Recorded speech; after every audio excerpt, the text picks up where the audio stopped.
Alright, ladies and gentlemen, hello, welcome again, welcome. Shadowrun Hong Kong. I believe that this is my 4th episode on it. We are going to continue with our next episode. Anyway, Hey, what do you know, the right screen I wanted for once. I love this. Alrighty. Let's go downstairs to meet our friend. I love this guy. It's oppressively hot down here. The air is full of synthetic odors that grab you by the sinuses and refuses to let go.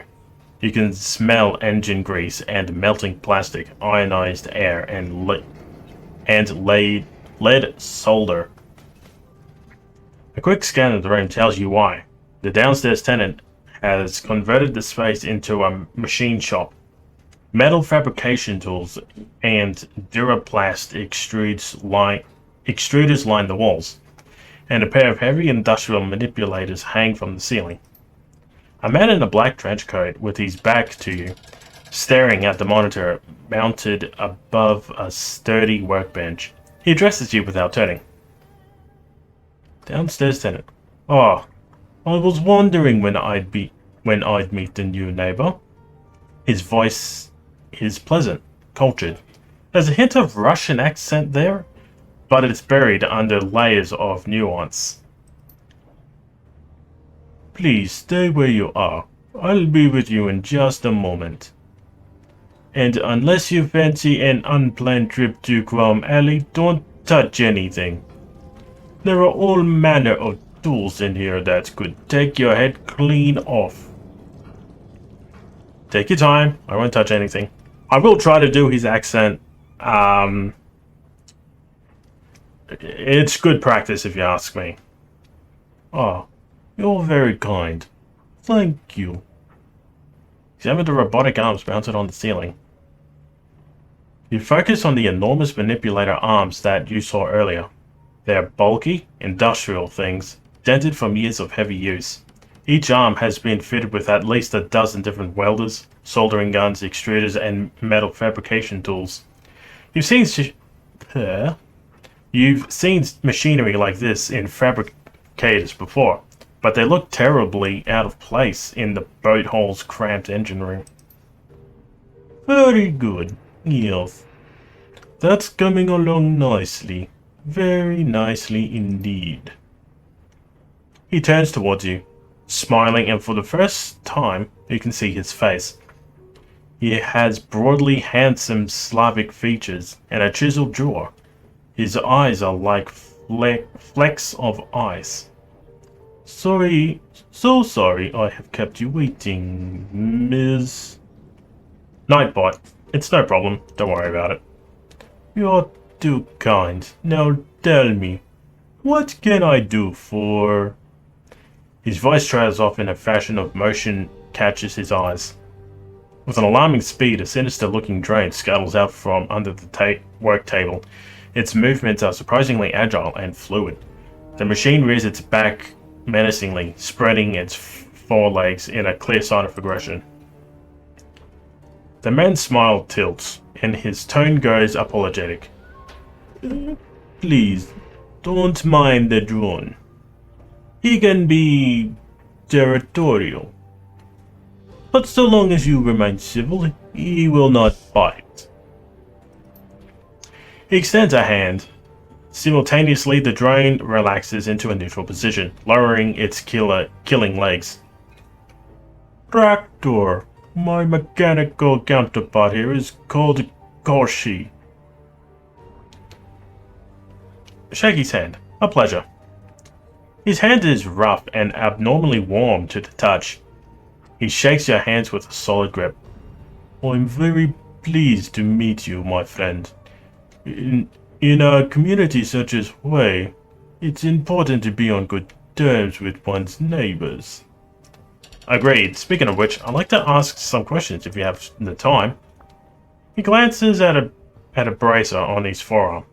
A technical display winks to life, then gutters out. Very well. This morning's casting should still be cooling for a few minutes yet. That's time enough to talk. When he said this morning's casting, what did you mean? Exactly what I said. A casting that I made of new locomotive assembly for Koshi. He gestures at the display above the work table. A biometric design, as you can see. This one is inspired by the walking legs of a decapod crustacean. The mangrove crab, to be specific. You designed drone parts in here? He nods. And fabricating them, yes. How did you learn to do that? More training and experience than I care to mention. He offers you a weary smile.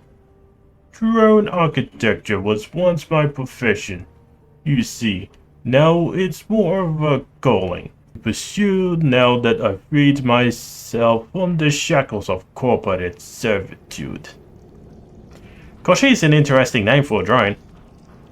Yes, I suppose that it is. Not many riggers would name their most prized possession after a villain from a fairy tale. A nod to my heritage, I suppose. What was the fairy tale about? A thoroughly unpleasant person. Koshi the Deathless, he was called, and for good reason. His soul was cleverly hidden outside of his body, and he could not be killed so long as it remained intact. Koshi was a villain, and a notorious kidnapper of women, but something about him always stuck with me. I suppose that it was the notion of immortality through cleverness that resonated. There was something to be learned from that, I was sure. And so, when it came time to name my beloved creation, his was the first name that come to mind. And is your drone deathless, like its namesake? In a matter of speaking, I suppose that he is.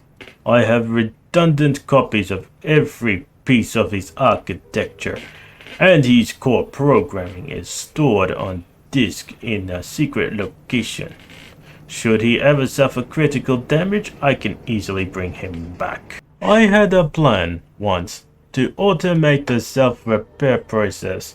I must confess, it was really quite ingenious, but alas, my research was lost. One day, I will reclaim it, and Koshi will become as deathless as the stories claim. But it will not be today.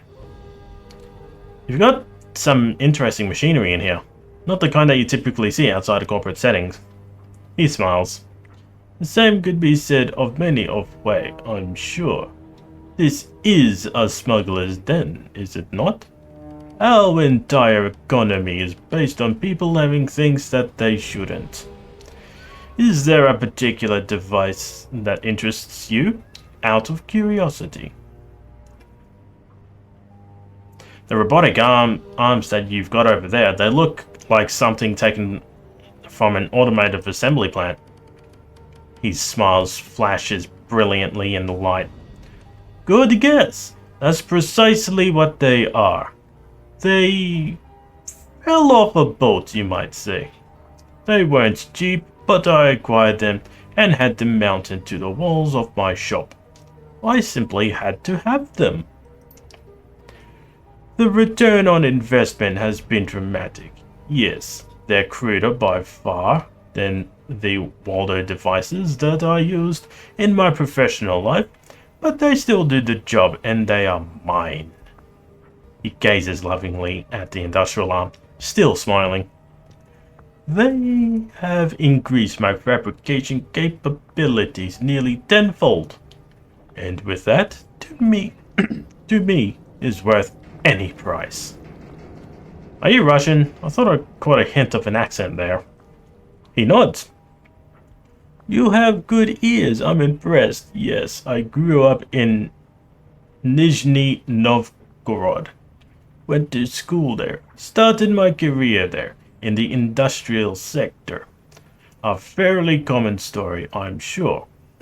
But I have also traveled a great deal, and in so doing, I have absorbed a number of other languages and dialects. How many languages do you speak? Counting Russian and Cantonese? 15. He shrugs apologetically. It's a shame to me to admit I'm only literate in 12, however. Holy crap, I'd like to have that man's knowledge. That's still impressive. Perhaps, when compared to the common man, but I've known great many polyglots who can and do put me to shame. He gives another half shrug, and Koshi mirrors the gesture. Orobig has been particularly bugbear of mine. The unfamiliar characters and lack of vowels make it damn tricky to get a handle on. But I suppose that all men have their limits. You said that you were working for a corp. Which payroll were you on?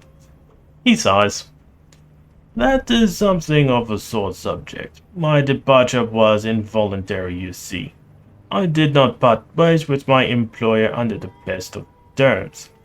I would tell you I worked for Grecian Aviacor, but you'll forgive me if I don't want to go into details. Keeping all the machinery running can't be cheap. How can you afford it? Freelance. At the risk of sounding immodest, I've commodified myself rather well. There are always corporations in need of design consultations. You would be surprised how lucrative such work can be, and there is always other work that I can turn to in a pinch. You said that you did other work besides consulting. Care to tell me what kind?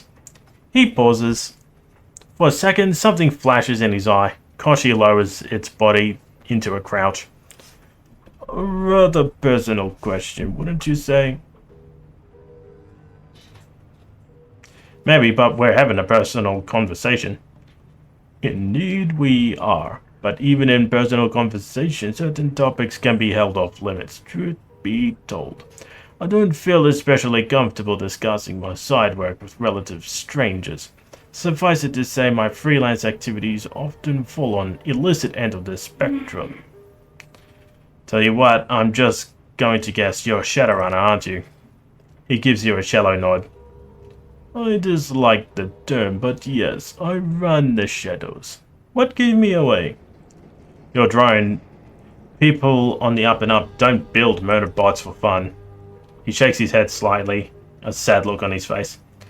Such a reductive assessment, I assure you, but you're selling my little counterpart quite short. Koshi is capable, combat capable, very much so. But that is far from his only purpose. I don't want to know! Koshi scuttles forward, its glowing red eyes low to the ground, light glinting off the metal of its armored chassis. Ractor runs a hand over the drone's killer legs, caressing the sculpted metal with his fingertips. Oh, this just got way too much. That being said, I cannot deny Koshi's aptitude for butchery is important to my work. Should you ever get the opportunity to see him in action, you will understand why.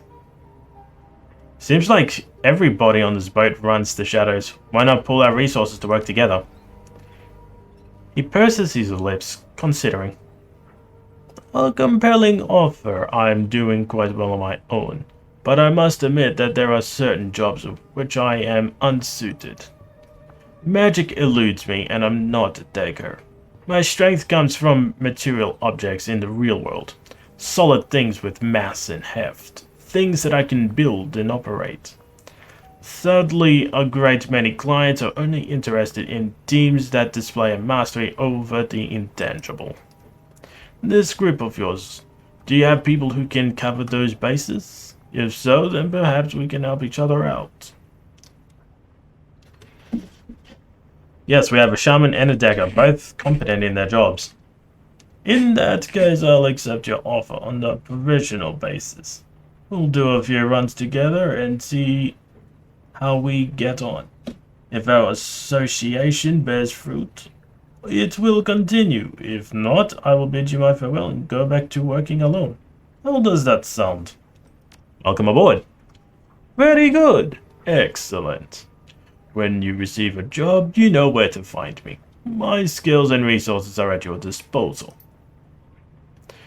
And with that, I'm afraid I must bid you good day. I still have work to do down here. This leg assembly won't clean itself. I'll be in touch. Looking forward to working with you. And I with you. I don't even know if the accent I'm doing is correct.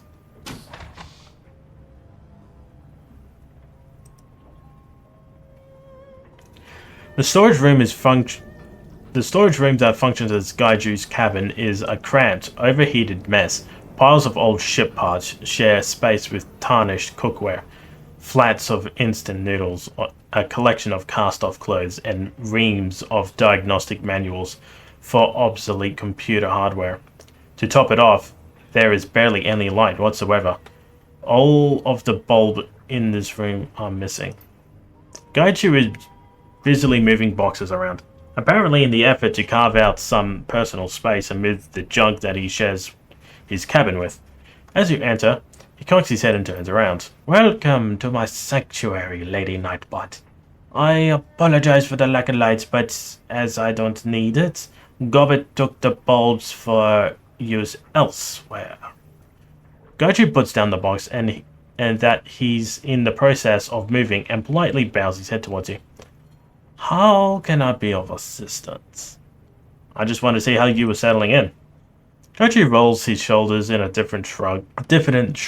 I am among those who can make use of my services, and who are not attempting to claim that bounty on my head.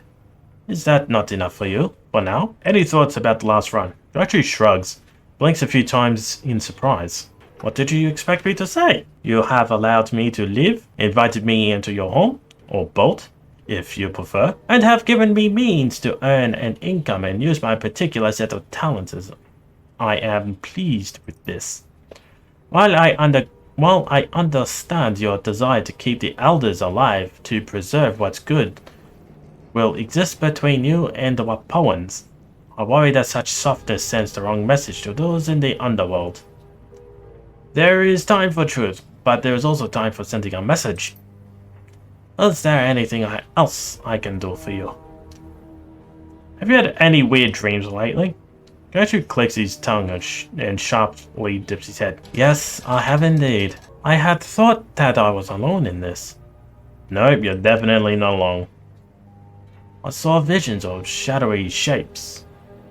Rows upon rows of sharp teeth and a stench of sulfur. My initial assumption was that I was simply dreaming of my fear of becoming what so many assumed of me, a monster without a mind. Gaiju considers this, cradling his chin between two fingers. Does this coincide with the dreams you had? Yep, very much the same. Curious. A shared hallucination, perhaps. Flows in the Hong Kong ley lines. Flows in the Hong Kong ley lines? It was interesting that I had the same dream as you while I was in Balboa Garden, and you were here.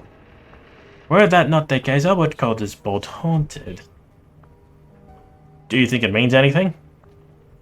I have no idea, and frankly, I do not care. Omens and potents are powerful inducements to behave foolishly.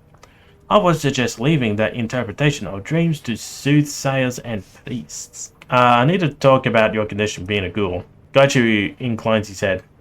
As you wish, you are my benefactor, and as such I yield to you. Ask then. I will do my best to answer. Aside from being blind, how has that affected you? Aside from my heightened sense of smell and hearing, I am stronger, tougher, more resilient than any mundane human. I can achieve feats of physiology that are normally restricted in adepts and those with extensive enhancements. Gaiju lifts one hand, fingers crooked, to show off his elongated nails. Claws, really. These as well are sharp as any small knife. I prefer my sword, but in a grapple they come in extremely handy. He draws one nail across the surface of his shoulder plates. A hair-fine spiral of armor peels off in the nail's wake. Do you need sleep? Kaiju chuckles, his laughter rasping out over his lips. Unfortunately, I do. I am not an undead creature of legend. If I manage to unlock the secrets of rest without sleep, I will be certain to inform you. How do I know that the team is safe from you? Because I gave you my word that I will not harm you or anyone else on this team. Gaiju squares his shoulders, expression stony. I am a man with a disease, not a mindless beast. My word is my bond. I can accept that. Good. I would hate to think there is lingering distrust between us. I thought ghouls were animalistic predators. It seems your condition has stabilized? Well, now it has. I will not suddenly become a ravenous beast lurking in the hold of your ship. At least, no more than I already am. Gaiju bares his teeth with a wide grin, dipping his head a little. Your armor is heavier than most Shadowrunners wear, and more distinctive too. Gaiju nods, growling his assent. That is correct. It is the armor worn by the elite soldiers of Renroku Corporate Military, the Red Samurai, Etiquette Corporation. Those are the Renroku Special Forces, aren't they? Correct. Most elite soldiers that the corporation can muster, trained to the highest and most exacting level possible. They are assigned only the most dangerous, difficult, and important missions. Things over other units would balk at even discussing. How did you manage to steal the suit of their armor? The corner of Gaiju's mouth curls up into a small list of grins. I did not steal it. It was mine. You were a Red Samurai? Indeed. For the entirety of my adult life, I was a member of the Renroku military, specifically the Red Samurai. That changed relatively recent. I feel the reasons are abundantly clear. Hence, I still possess my armor, my sword, my training. I have served me well in both my previous life and in this one. How did you end up running the shadows? Gaiju rasps out a coughing laugh that reverberates through the cramped room. What other employment is appropriate for a cannibal whose only provision experience is military operation? There are not many things I know how to do. This is one of them. This doesn't explain why you fled your old unit. In theory, Red Samurai who are wounded are given the best in medical treatment and cybernetics. If these are insufficient to return them to active duty, they are given a pension and retired. In practice, this is never the case. Red Samurai teams do anything together. Eat, sleep, train, play. We learned to think for each other. Move as a single unity. Then part of that team is broken. It affects everyone. Gaiju runs his claw over his scalp, sighing. The other members of the unit would be distracted, thinking about a wounded comrade, and would resent a new member for usurping the old member's place. So the wounded inevitably take the same course of action. For the good of the team, ritual suicide. Sambuku. An interesting way to ensure unit cohesion. Perhaps in the UCAS or other Western countries, it would not be necessary. But for us, the laws of etiquette are different. Some call it extreme, but it is always done willingly. Or almost always, I should say. In my case, I became infected while on a sabotage mission against Shiawaza in Osaka. The unit was exfiltrating on foot for Naniwa Ward, though the Arianjiku slums. We had not anticipated a ghoul nest on our road. My surprise got the better of me, and I was bitten. Understand that since the passing of Yamato Act, Japan is pure country. Metahumans are deported, and to be infected with the HMHVV is to be less than an animal. You will be killed on sight. Since this was, in effect, the same as being permanently crippled in the eyes of the team, it was expected that I would kill myself. Why didn't you? Because I was capable of fighting. I questioned the necessity. Why should I die? I was living still as effective as before. Was I not worth having? Simply because my diet changed? No, one does not discard a quality tool simply because the surface is stained. I made the decision to leave while the unit was allowing me time to prepare for my expected suicide. I took nothing but my weapons, armor, and a small number of personal mementos. I knew that the unit would hunt me down and kill me. Ghouls are considered a vermin in Japan. To have a red samurai become one and refuse to die? Inconceivable. How long did it take them to find you? They found me 2 weeks after I ran. I was careless as I fled south. They caught up with me in Fukuoka, but I escaped. Barely. It was at that point I decided that I should leave Japan. I knew that would not stop hunting me, but I could make it more difficult for them. Why did you pick the name Gaichu anyway? It was given to me. This was what the Japanese call ghouls.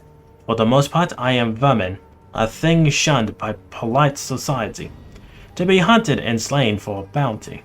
My old life was gone.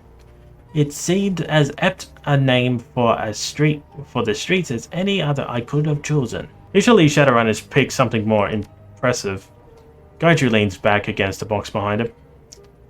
Once I establish myself as a Shadowrunner of quality, the name will become impressive. Until then, I am unconcerned with the common people think of it. How did you end up in Hong Kong? I was searching for a cure. I needed a place where I could disappear into the shadows, find work, and evade capture if a cure did not materialize. The Yamato Act meant that I was even more dangerous to be in Japan than anywhere else. Gaichu smiles thinly, leaning back on his heels. I went to China, primarily because I still hoped to be able to return home. It felt less final if I fled to somewhere nearby. I went to Shanghai, but Renroku's presence there is significantly more robust than Hong Kong. I learned that my previous unit had not stopped hunting me after I left Japan, so I decided to move further afield. Gaichu unfurls his hands, claws pointing towards the ceiling. Hence Hong Kong. Where else can anyone arrive and disappear without the city carrying one whit? Seattle comes to mind.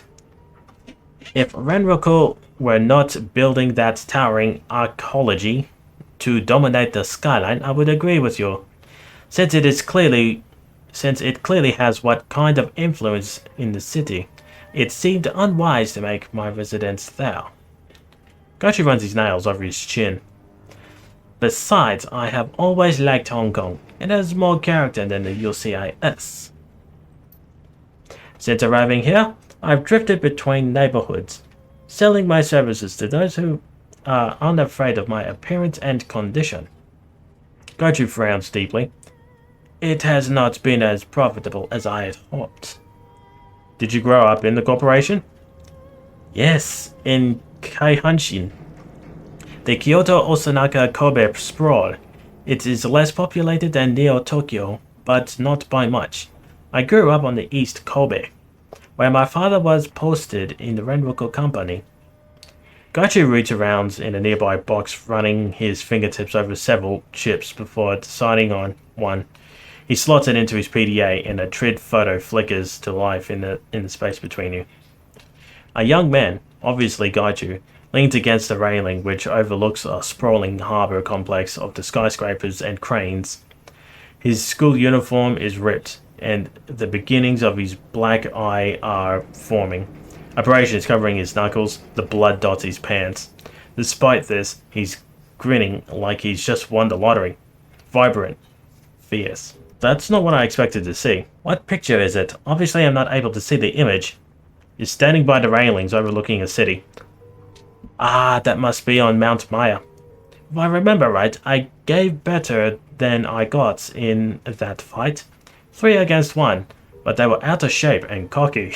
I used to cause a lot of trouble when I was in school.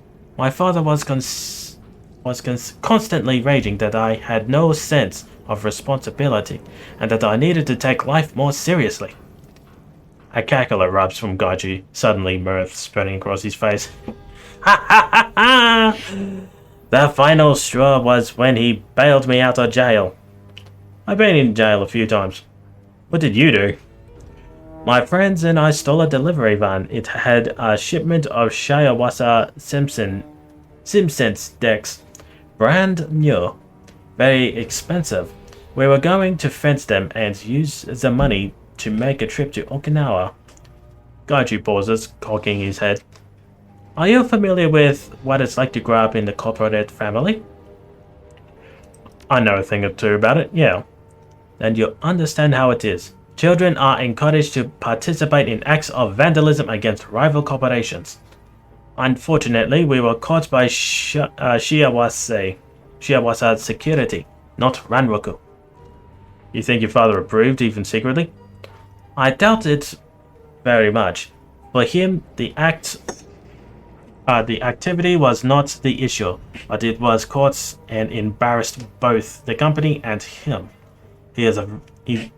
He very much a man who believes that there is a proper way to do things, and I had once again cut corners. Possibly.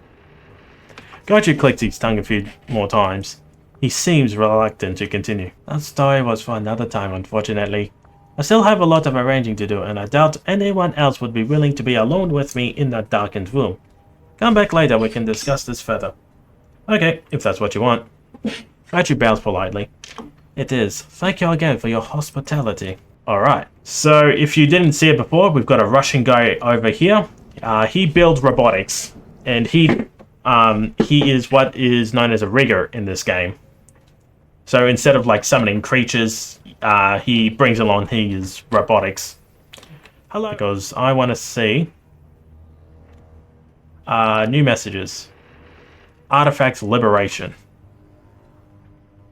From Kindly Cheng to Lady Nightbot.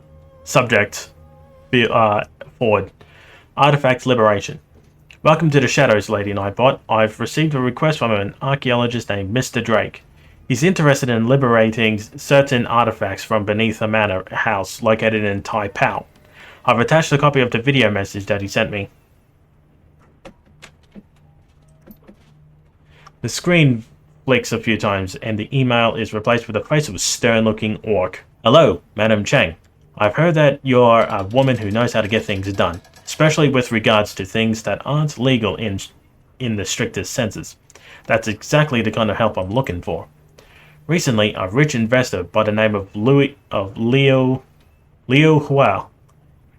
Huai decided to expand his manor house on the outskirts of Tai Pao. Too much money, not enough space for his fancy parties. He hit the snag with local government officials, however. They suspect the land his estate was built on may have been pre-modern archaeological artifact buried beneath it, all of them dating from the Song dynasty. Consequently, I was contacted as an archaeologist to oversee the excavation and ensure everything was properly recorded and catalogued. Sure enough, there were only a few days into the excavation when we discovered that a series of tombs lying beneath the site. The scope of the tomb was far beyond anything Liu or I had expected. Several acres of catacombs at least, and untouched relics throughout. What's more, they're certainly older than the Song dynasty. They may even be from the previous cycle of magic. Before I could make my report in this free enterprise zone authorities, however, Liu called in his allies in Titan Incorporate. Liu sold the entire site to Tan Tien, who then leased it back to him, because Tai Tien is considered to have extraterritoriality. In Hong Kong, local authorities were powerless to stop Liu from looting the tombs. He immediately began building a museum, if you call it that, on top of the site. He had the goal to call his museum The Emperor's tomb. Can you believe it? The odds of there being an actual Emperor buried there are basically nil. But he doesn't care. Anything to sell a few tickets. Liu has continued his excavations using Tantien contractors to expand the dig. What he didn't know is that I bugged his comlink before he fired me.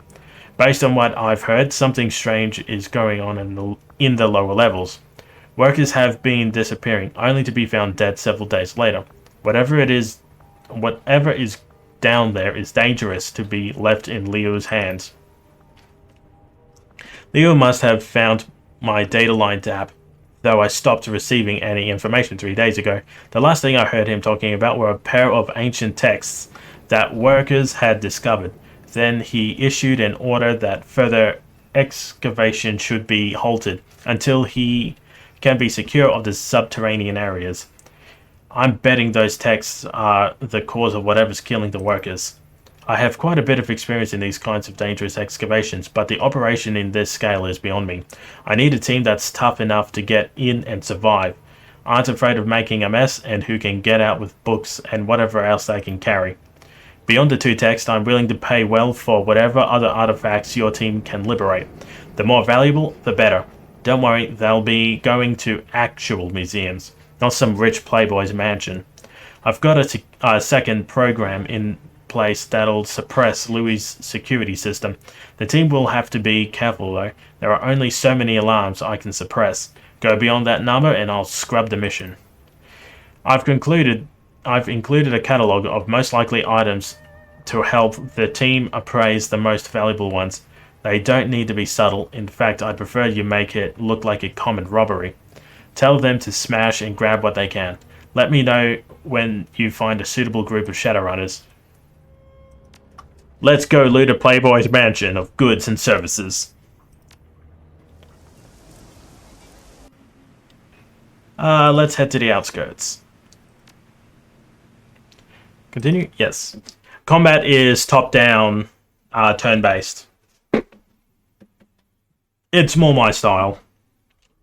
Your comlink clicks to your ear, connecting a call. Good news, now I'll be appraising what you see as you go through this floor. Grab the best stuff and my alarm suppressor should keep you afloat. Just don't get too ballsy. If the books haven't been catalogued yet, they'll still be in the basement tomb. The tomb. I'll be in touch. The earpiece clicks off. Call's disconnected. He didn't even stay on the line long enough for you to get a word in. Your team powers up the nearby generator. Work lights along the new marble floor sleepily flicker to life. Everyone surveys the site. Gaiju lifts his head towards the light. The working lamps act as lighthouses for his blind eyes, exposing the layout of the hall. He takes in a breath of the dusty air. There is nothing alive in these walls but us. A welcome change. Welcome, but don't you need, food? I'm always hungry, but the less meat I'm surrounded by, the more I can focus. Remind me not to bring you to the next hostage extraction. Yeah, a bit of class if you've got that dust on it. If it doesn't have dust, you're not trying hard enough. Alright, so can't go in there. Ooh, fancy door. Ooh, fancy door. Terminal. Welcome, Lao Zhang. Please input your password and log in. Access the login files. Hey Isabel, can I get your hand on logging in screen? On it. She clacks out a few command strings on the terminal. Easy. This section of the OS has security holes, so that'll let me bypass the password without cracking it. Just have to spoof our user credentials. Here we go. The root menu. Access the file system. Ciao. Per our previous discussion, I've attached to this email the revised museum blueprints. The prints outline various changes to the structure of the building materials that need to be implemented as soon as possible. Some backtracking may be necessary, but I will cut supply and building costs by over 13% without compromise to the museum's size and grandeur. I know you're against it, but production output will have to increase in order to meet our end of year unveiling. I'll have to put it up to you to figure out the details, but if I find that you and your team are slacking off again, more cuts will be made.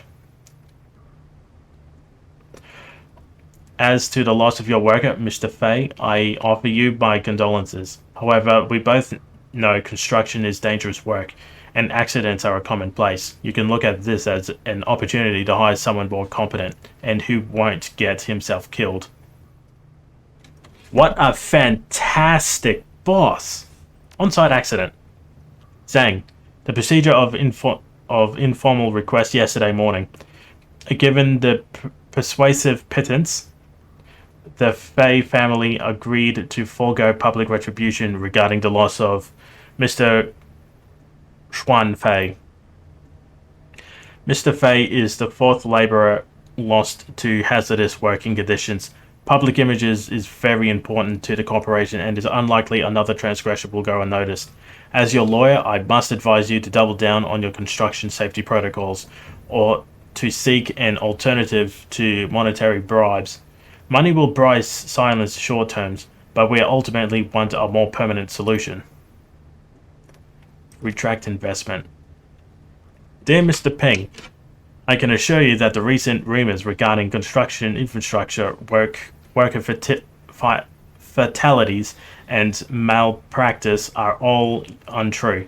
Complete fictional invention by the local gossip circuits to stir up trouble for the hardworking men like myself. Back to route. Office room controls. Select, don't need ambulance. Restricted access. Isabel, why is this menu locked? Isabel saunters up to the terminal for a better look. Looks like this area uses a different password hashing system. The spoof I was able to do earlier won't get through here. Got any guesses? Leave.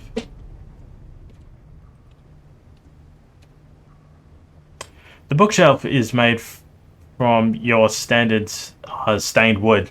It's filled with books of famous poets, both English and Chinese. Intelligence 3. Look at the books. You find several books aren't organized properly. They don't appear to be poetry. Removing the books and thumbing through them reveals nothing else unusual. Gaiju, can you help me with this bookshelf? It's attached to the wall, a solid build. Gaiju knocks on the side of it, sniffs the air. He throws the books from the shelves and then breaks each shelf in half, exposing the back of the bookshelf. A knock on the back panel reveals a hollow space behind the fixture. Gaiju's sword plunges through it, blade it to its sheath. He gives the panel a kick, sending splintered wood into the chamber behind the now obliterated bookshelf. After you? Thanks. Yeah, absolutely thumped him. Is this important? No. Is this important? These firearms are relics as well. Oh. Fine. Hey, here we go. Imbued poetry. 1. 2. Is there anything else in here? Alright, so 1200, 650, 900, 300, 12, 800. Let's start with this one. 5,000.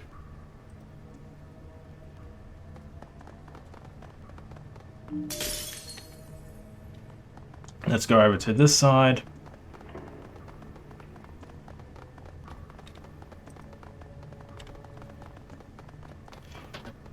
500, 300. Oh, $30.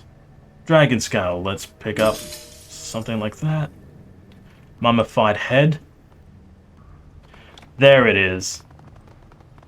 So I've got 7 goes. I got 3 more to go. Sorry, technically 2. Once I hit 10, I'm out. So I need to find a way. 6, 7, 8. Oh, here we go. There we go. Still 10,000 New Yen worth of goods.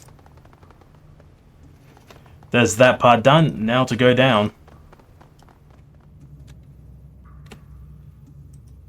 Inspect. Do not enter. I mean, you're assigned, so what are you doing? Looks like this terminal has an unguarded jack point. Ask Isabella to jack in. There better be something good in here. Alright, so this is how hacking works. I gotta stay out of the lights.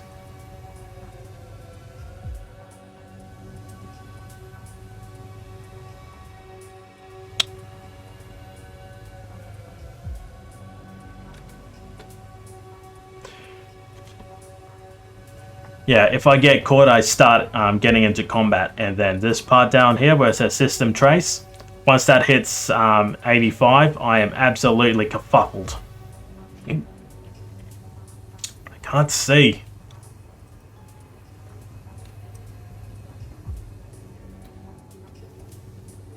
Ah!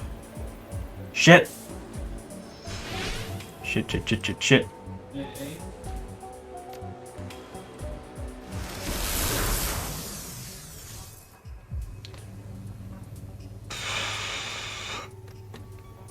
Oh, shivers. Alright, so I'm here. I'm at the safe point now. So I can stand there and not get into trouble. I say as I just get absolutely destroyed over there. Okay, so... Come on, yes. Oh shit. Oh! Just tickled me bum. Ooh!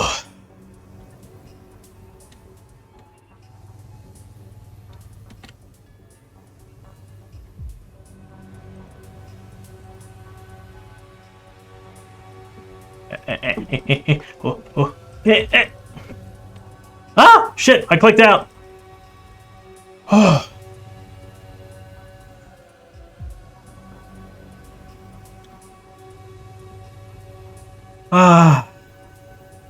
And there's 2 places I need to get to.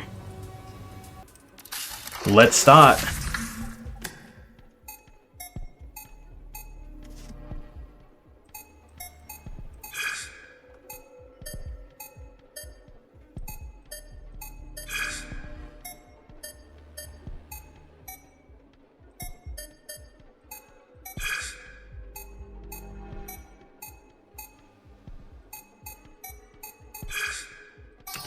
Okay, so W.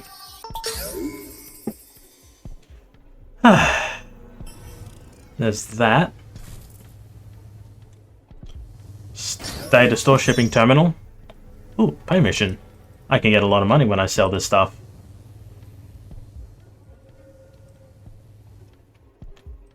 Alright, let's do this again.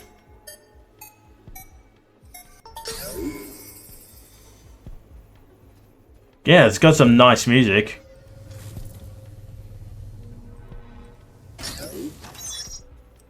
Yoink. Stash.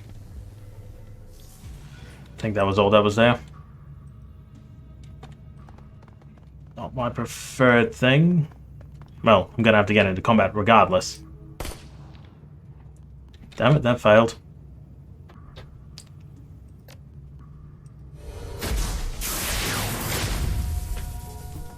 That was some damage done.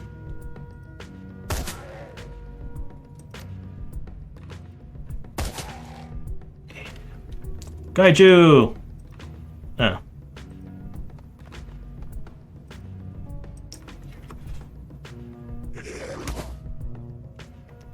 That's not nice.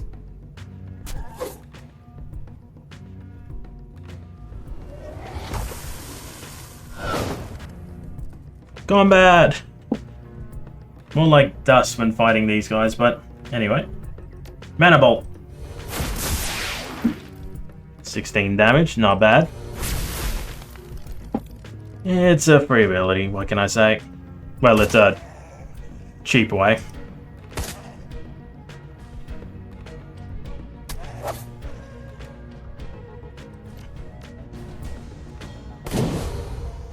There we go. There's that part of the mission anyway. Your comlink crackles. You've got the books. Great. Next you need to head upstairs so I can wipe the security data. Then you're free. Then you're home free. Got it. The security room's at top of the stairs leading back of the museum. A click of the comlink and he's gone again.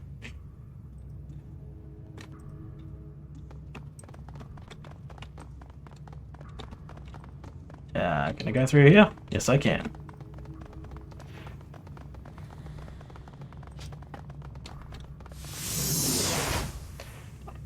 A carnivorous husk materializes in front of you, unfolding like a flower from nothingness into being. It stands with surprisingly upright posture. As you can see its robes, see that its robes were once of fine quality. It raises a hand to block your path. Stop! The thing's voice comes out in a hollow rasp. Something about it feels empty. It seems you can move freely from this realm, through this realm, coming and going, taking what is not yours. What are you? I was once a man, now I am dead. My soul is bound to this place. I cannot leave. So you think I can get you out of here somehow? You can. Slowly, painfully, the mummy inclines its head. It reaches into its folds of its robes and produces a ring of fired porcelain. The creature extends its arms, presenting the object as an offering. Take this talisman and place it among the other artifacts you have removed. Once you have moved it beyond the blinding threshold of excavation, I will be free. Take the talisman. Thank you. The mummy inclines its head. I will forever be in your debt.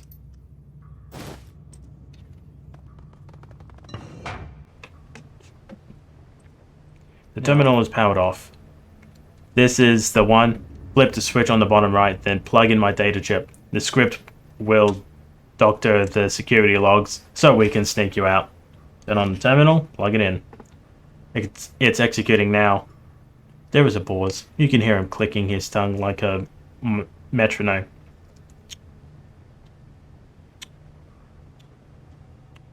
And done. Get out of there. Oh, more combat. You can go beside him.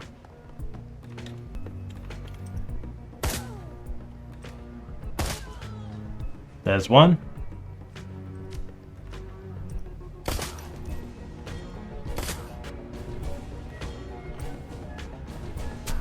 Two. There's three. Stands. There we go. A familiar voice pipes up on your communicator. Change your plans. Search those bodies for a key fob. You'll need it to access the side door. What side door? In the lobby. My program didn't work as well as expected. I've been monitoring the exits on my cameras and the HKPF have the front locks down. Since you can't go out the front now, you got the exit out the side.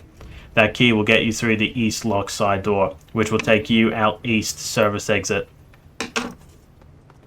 Pick it up.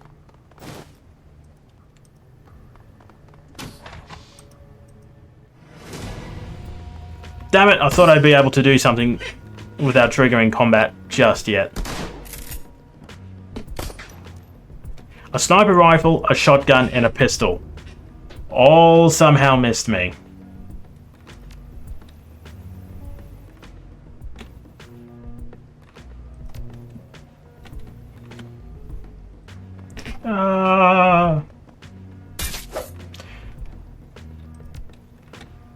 Actually, I've been... Ow.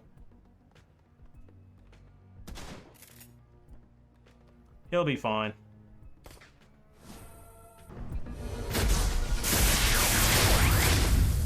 Nice. So that's how that was supposed to work.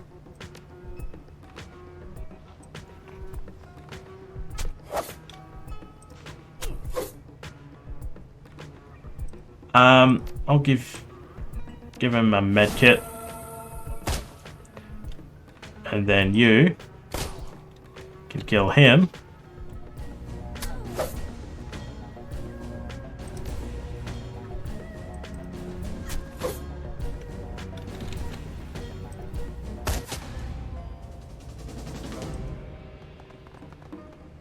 Damn snipers and their high critical hit chance. Side door. You're about to leave this location and return to Hui. Continue? Confirm. Hui. Your adrenaline wanes as you fly through the subway tunnels on your way back to Hui. There isn't much left to do, but pick the shards of glass off your clothes and congratulate yourself on a hell of a run. It's just too bad you couldn't keep the loot antiques. It's just too bad you couldn't keep the loot antiques. By the end, you'd managed to steal over 10,000 yuan worth of items for your client, a number that will hopefully be reflected in your mission pay. The damage you caused will likely set the museum's development back even further. Not enough to cripple the project, just enough to send a message. But at the end of the day, you still managed to break a lot of exhibits, displays, and even the faces of a few tome crawlers, the presence of which had conveniently slipped Drake's mind. Surprises aside, you came out on top, and thanks to some quick thinking on Drake's part, you got the books and got out.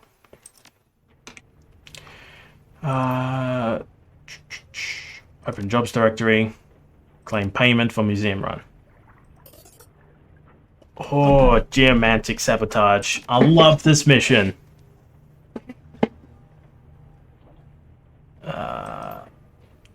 Shit, I forgot to read that part.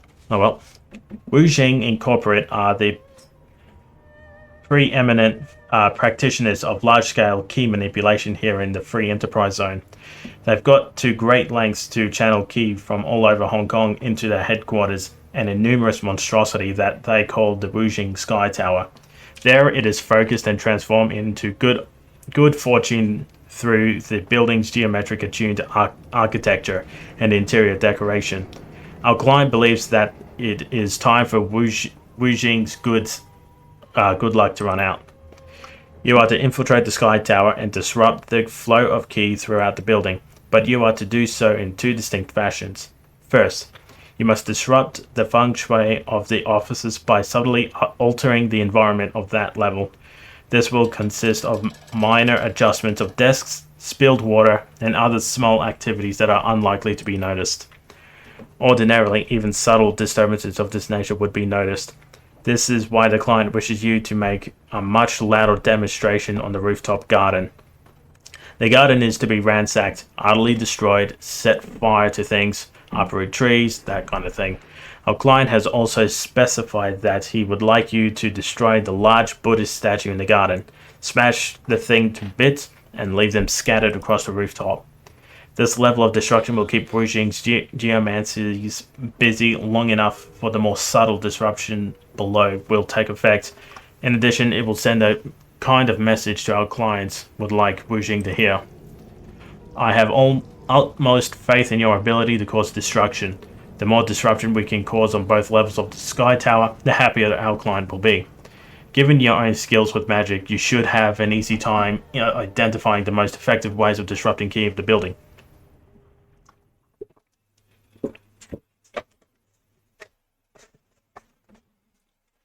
Bad key. Chi. The subway flies over the tracks towards Aberdeen. Monsoon humidity clings to your skin, as if it's following you from Hui. Or perhaps it's simply sunk this far into the earth, penetrating stone and machine, rousing the acidic smells of Hong Kong's underground in its wake. You've been handed a promising job, a geomantic sabotage with a single objective: disrupt the flow of Wujing Qi to destabilize the corporation. Your client is especially keen on the idea of Wujing's famed geomancy being used against it, the ultimate humiliation. While the corporation's office spaces are free, the main target is Wujing's treasured lotus statue, which resides within a temple on the topmost floor of the monolithic building. Your client's instructions are clear. The more damage you do, the worse the key and the better the pay. Game autosaved. Excellent. The subterranean access way opens to one of the Wujing Sky Tower's few employees-only entrances. As the only underground access point to Wujing's restricted levels, security is tight. It's unheard of for unauthorized personnel to reach the upper levels. Naturally, that's where you're heading. Gobbert presses a slip of laminated plastic into your hand. A grainy black and white production of your own face stares back at you. The rest of the card is filled with barcodes. She leans in and whispers in your ear. Kindly wanted you to have this. Spoofed credentials, fresh off the Maximum Laws card print. These should get you past the front door. Wouldn't count them on getting much further, though. Yeah, that's fine. This is a lurk-friendly stream. You don't have to participate if you don't want to. I'm just here to try and make a nice, comfy environment for you. I guess that the client said something about other ways to... Sorry. I guess the client said something about other ways to bypass the check-in system inside the building, but he didn't go into specifics. She shrugs. Kindly had some choice words about that, but whatever. We'll find a way past security. Almost on cue, a sturdy Wujing security officer peers up at you from behind his desk console. Evening, ma'am. Swipe yourself in. He gestures to the ID scanner in front of him. Swipe your spoofed credentials. He looks at his console and then back at you. His eyebrows are raised as he observes your company. You realize your credentials only allow you access through floor 10, right? Charisma 3. Of course, I have new credentials with guest privileges waiting for me inside. That's why I'm here to pick it up. The officer nods curtly. Right, go ahead, grab your new credits at the check-in terminal. Have a good night, ma'am. Wujing employee. A couple of wage slaves amble about their business inside the corporate locker room. The closest man to you flings a jacket into his locker, then turns towards the showers. He stops short when he catches sight of you, and his weary eyes widen in surprise. Good evening! He glances behind him, and assured by something, turns back to you with a smile. I'm Charles. Haven't seen your face before. Are you new here? New to the building. Charles sighs. I know how that goes. I'm pretty new here myself, still learning the ropes. I'm just trying to stay out of trouble. Know any places I should avoid? Yeah, upper floors are off limits. Highly restricted. He glances around, lowers his voice. I'm not sure what's happening up there, but only company execs, security, and maintenance have access. Are they allowed up there at hours like this? I don't see why not. They're on call 24/7, but that's not my department. I can't say for sure. Gotcha. Thanks for your help. Anytime, friend. Good luck. Wonder if he's got anything else. Yeah, I'll be needing... I don't think I can get anything from him.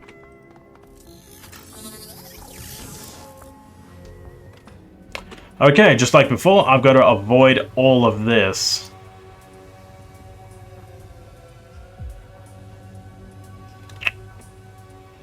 Now, what would be the best way to get over there? Okay, so I'm safe if I go there.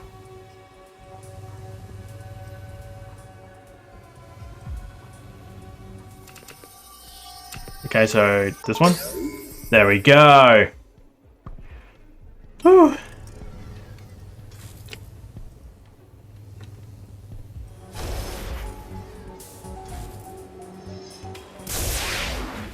Ow. What do you do? Let's see if I can. Are you telling me that after my 9 years working here, you don't recognize me? What kind of half-cracked guards? Yeah. I don't. Please forgive me, ma'am. Just let me see your ID and I'll let you pass. Spoof ID. This doesn't give you access. I can't let you through. I'll make it worth your while. Take this and go home early. Have a drink on me. Forget this happened and grab a replacement card in the morning. Charles gives you the small nod and gingerly relinquishes his whooshing ID. Swipe out. Shit. What if I tried spoof?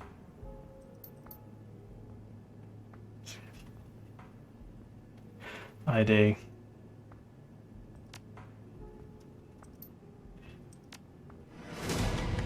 Shit.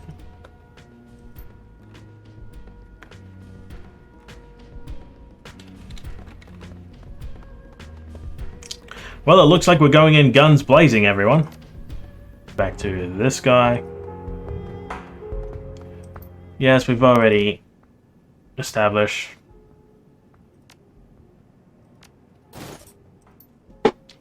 $100 million, and he's kept his silence. Check employee. Verify credential. Wipe authentic. Verified. Check in. Spoofed. Expired.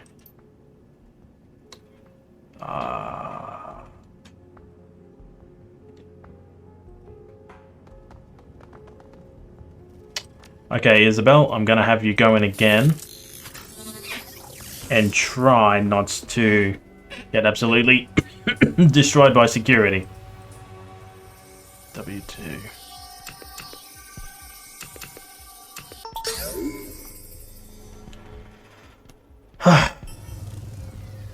Oh, delivery data.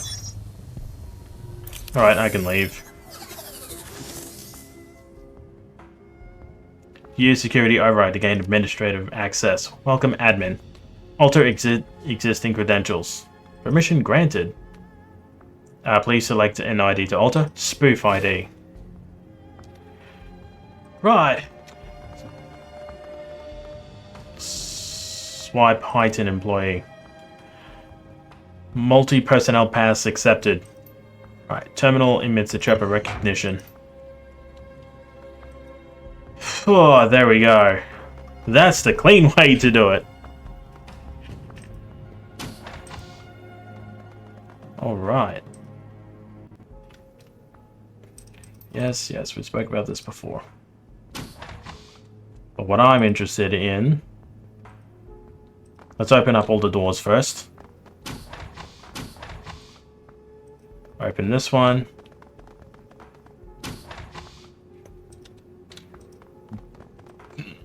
Open up.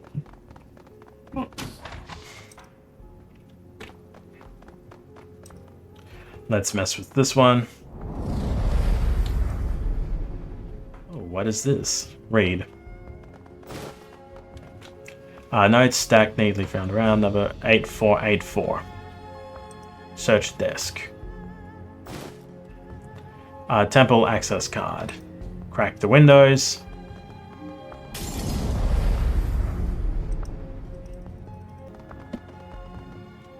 Enter code. 8484. Submit. Ooh. Breadsticks. I do enjoy having free stuff. Ah, computer.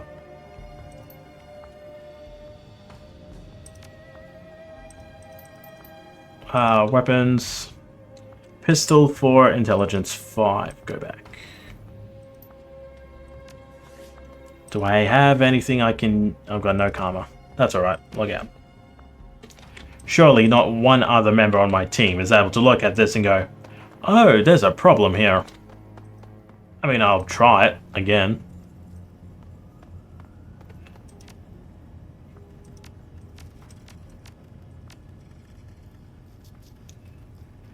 Overload the power setting.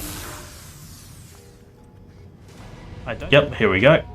Combat once again. I think to cheat it a little bit, I think I might just go back into the room.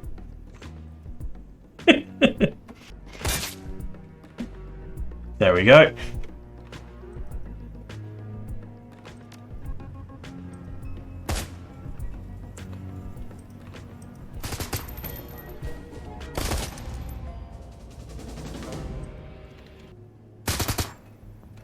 Ooh. 13 damage.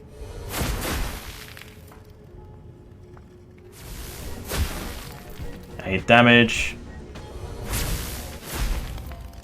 There we go. There is a key point around here. There we go. The turtle strat works. Key point. Thank you.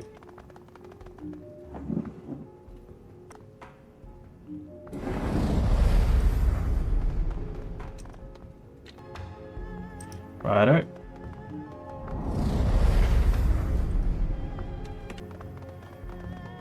Thank you, sir.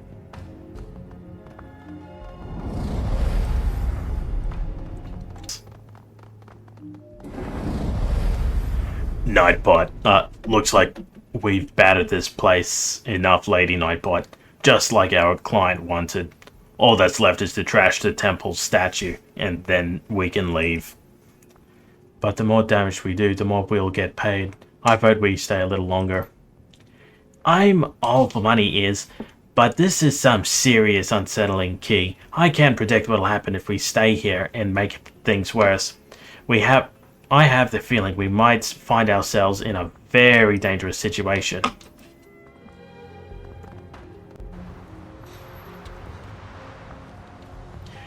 Okay, so...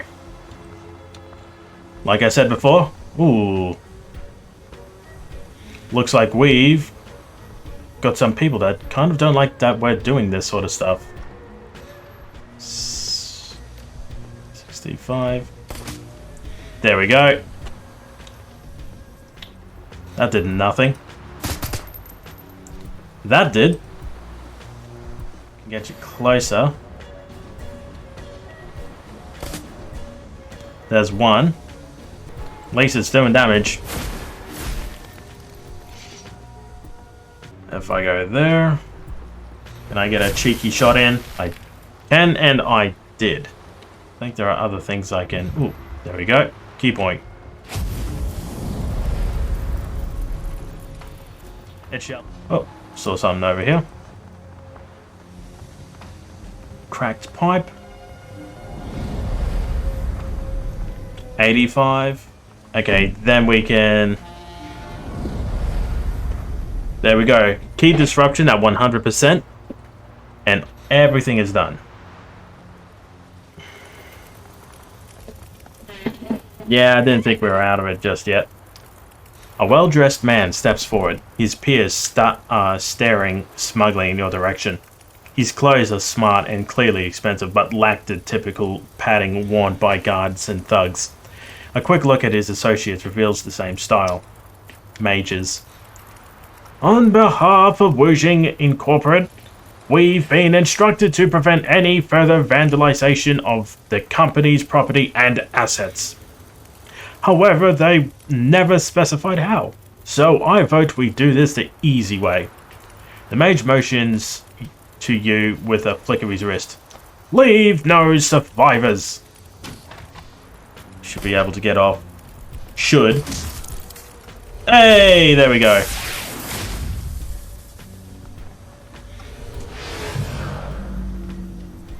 But I think they ended up killing one of their own.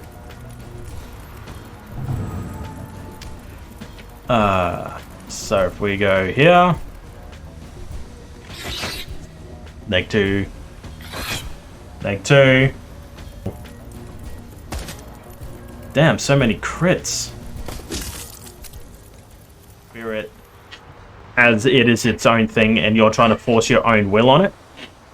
Versus a machine that'll just take whatever commands that you give it. Spirits are their own thing, so there's always that thing of forcing its way to escape. As you reach for the elevator's control panel, you can feel the electric sensation of the chi dancing across the sky, across your skin. The feeling is noticeable to those not even magically attuned. The disruption here is that strong. Behind you, the trapped and turbulent chi swirls.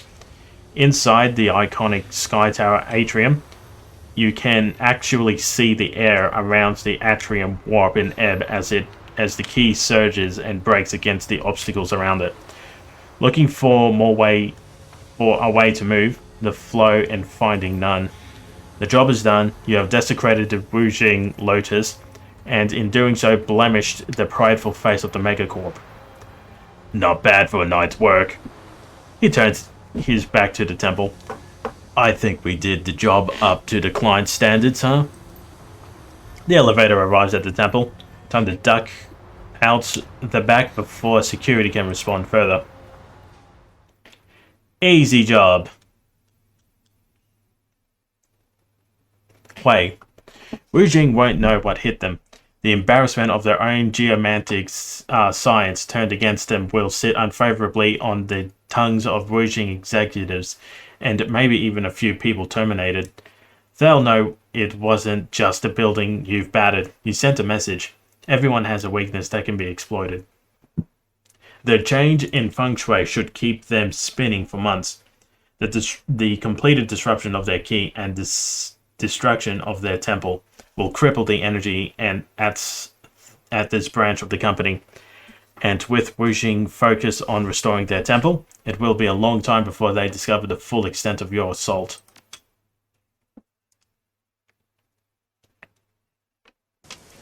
Nice. Karma gained 8. Keep that karma around for a bit.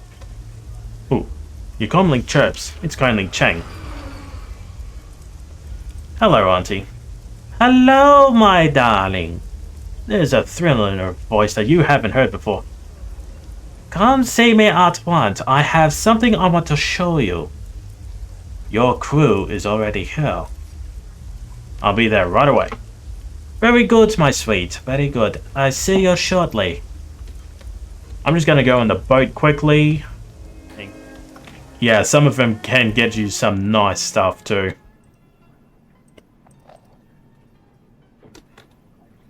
Kindly Cheng. As you walk through the mahjong parlor, you see your crew waiting for you, clearly uncomfortable to be so close to the Triad boss. Then you see why. Kindly Cheng's cheeks are flushed and glowing. She's already hit the bottle pretty hard. Oh, Lady Nightbot, you're here. Excellent. Yes, Lady Nightbot. It is good to see you here.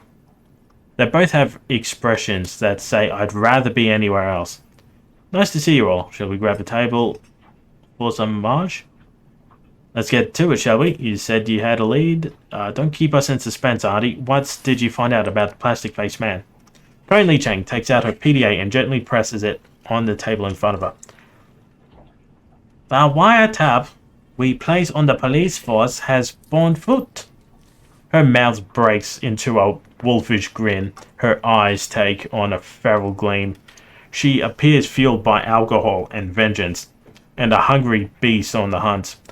My people have delivered a snippet of the recording video between the plastic-faced man and Chief Inspector Crate of the Special Duties Unit. Whoa. This should be good. Should we take a seat? Unfortunately, it's only a snippet. There will be some technical difficulties with the tap. She glances at Bao, who nods back at her. The person responsible has been sacked. Cheng reaches out a lacquered fingernail, hunts for the button she's been looking for, and stabs it into Victory. Did I read that right? Cheng reaches out a lacquered fingernail, hunts for the button she's been looking for, and stabs it in Victory. There's a loud crackling noise at the beginning of the recording, followed by a squelching squeal that makes Gobbet cover her ears in pain. When the video recording begins, a man's voice sounds far away, as if he's talking through a thick pane of glass. The woman is louder, closer. Say that again? There's something wrong with this line. I said my client isn't interested in hearing more excuses, Inspector. That's what I thought you said. I'm not making excuses, mister. I have a department to run. Not much longer if those two Westerners aren't found. They're linked to this Raymond Black somehow, and my client wants them out of circulation immediately. The two runners are his accomplices too. The little orc and the dwarf with the cyberneck. Gobbet looks at Isabel, wide-eyed, and swallows hard. Isabel winks back reassuringly. I am aware, Inspector. Thank you, but we don't know how much any of them know, and my client is adamant that the risk is mitigated immediately. I've already made the SDU's highest priority. If Josephine wants more resources on it, I'm going to need allocations from somewhere in the department. That is the problem. That can be easily dealt with. My client wants this over. Now. No more excuses, no more fuck-ups, no more cops floating in the river. Colonel Cheng smiles at that and pours herself a shot. Tell her we're redoubling our efforts. Very good. Dead or alive, you bring them to me. My client requires a personal verification that the threat has been eliminated. Hang on, this line, is it getting worse? There's a sharp crackle and the recording ends. Colonel Cheng picks up her PDA and puts it away with a smile. She unscrews the cap on her bottle and pours herself a shot with a flourish. That's the guy we saw in the surveillance footage. The one who killed Raymond Black. She leans into the PDA. That plastic face looks a lot cooler close up. I think it's kind of pretty. That video doesn't tell us much. I mean, we've already known that there's an APB on us. All we're sure of now is that the man with the plastic face is definitely working for someone else. This Josephine. Is that all we have, Auntie? A first name? It's not just a first name, Gobbet there. It's the first name. Joseph Tang. She's the one pulling the strings. Conley downs a shot and slaps the glass up on the table. That disease-riddled dog fucker. I should have known it was her from the beginning. She drums her fingers on the table in front of her. And she had the nerve to call down the heat on my runners? On Nightjar? Oh, that scabrous fossil is going to pay. So, friends of yours? Jane makes a wet whack noise on the back of her throat and spits on the floor. She's the CEO of Sang Mechanical Services and a member of the Hong Kong Executive Council. Her face turns to the mask of disgust. Josephine.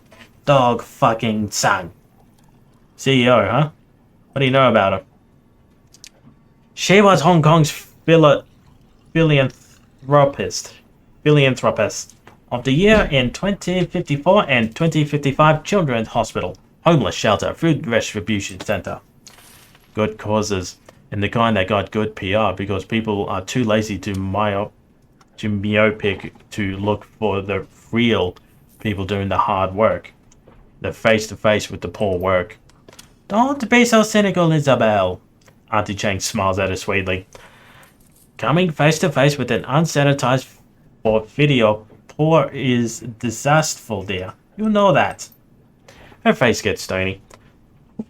Beyond being a CEO and a philanthropist, I also know that Josephine Tsang is a lying, conniving bitch.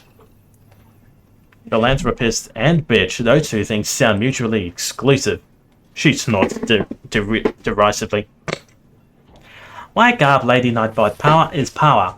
Whether you're providing children with 3 hots and a coat, or you're negotiating a treaty with a multinational, it's all the same. Doesn't sound like you like it very much. Whatever gave you that impression, my dear? Her wolfish smiles return. No, darling, I do not like Josephine Tsang, and I'm going to fuck her up. I'm going to fuck her up bad. Care to elaborate on that, Auntie? No. She picks up her bottle, swirls its turpentine fumes, drift you away. Not now. Not today, but you will be there, my darling. I'll make it a party. What is this Tsang Mechanical Service? Josephine's baby. It was a B-rated corporation before she married into the Tsang family. But after she fought for and won the contract to rebuild Kowloon's walled city, their fortunes rose high. They began a rise to power that eventually landed Josephine on the executive council. Wait, so there's a connection between Josephine Tsang and the walled city? Yes, the same place Raymond Black hired my runners to take him. I've already connected the dots. I don't know what it means, but it clearly means something. What do you think the connection is between Josephine Tsang and the Plastic Man? I don't know yet, but I will. Her client. He called her his client. That may be some sort of lead that we can follow. Chang nods at Wu. Her glance lingers at his biceps at a moment before continuing. Right now, all we know is that he is the instrument, the one who killed Raymond Black. Raymond's not dead. Yes, you have mentioned that before, Gunshow. She smiles at him reprovingly. Regardless, the plastic-faced man is still our best lead for figuring out what is going on. Let's cut to the chase and what's next. There's nothing much we can do to touch Josephine Tsang, as much as I hate to admit it, but the plastic-faced man is a different story. He's a third-party operative who's being careless. He'll live to regret it. Her little black eyes turn stony. For a while.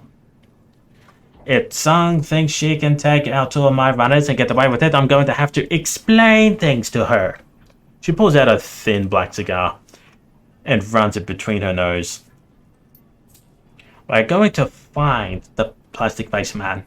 We know, and we are going to hurt him.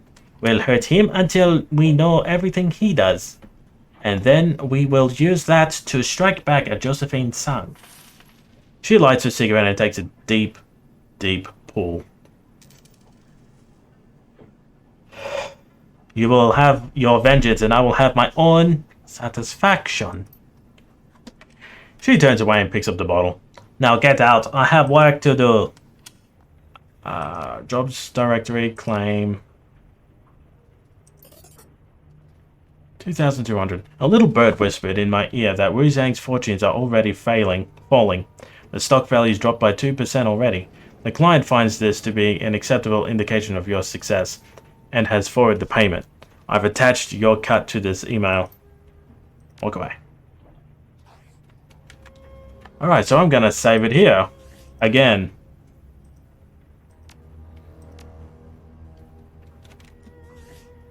And we will exit.